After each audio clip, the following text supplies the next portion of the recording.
சென்னை கொரட்டூரில் 50,000 சதுர அடி கேன்வாஸில் கைவிரல் ரேகை மூலம் தமிழக துணை முதல்வர் உதயநிதி ஸ்டாலின் உருவத்தை வரையும் உலக சாதனை நிகழ்ச்சி நடைபெற்றது.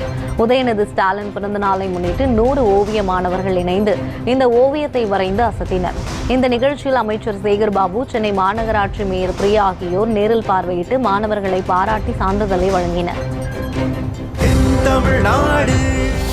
5,000 சதுர அடியில் 5 லட்சம் கைவிரல் ரேகை மூலம் பிரம்மாண்டமாக உருவாக்கப்பட்ட துணை முதலமைச்சர் உதயநிதி ஸ்டாலின் உருவப்படம்.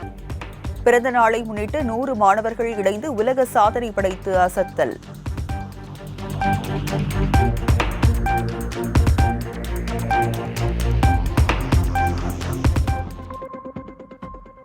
துணை முதல்வர் உதயநிதி ஸ்டாலின் பிறந்த நாளை முன்னிட்டு சென்னை கொரட்டூரில் 5,000 சதுர அடியில் கைரேகை மூலம் உதயநிதியின் உருவப்படத்தை உருவாக்கும் நிகழ்ச்சி நடைபெற்றது. கன்னியாகுமரியைச் சேர்ந்த ஓவியர் சிவராமன் தலைமையில் 100 ஓவிய மாணவர்கள் ஒருங்கிணைந்து கைரேகையால் உதயநிதி ஸ்டாலின் உருவத்தை வரையும் முயற்சியில் ஈடுபட்டனர். சுமார் 50 லட்சம் கைரேகை பதிவு செய்து உதயநிதி ஸ்டாலின் ஓவியத்தை வரைந்து அசத்தினர்.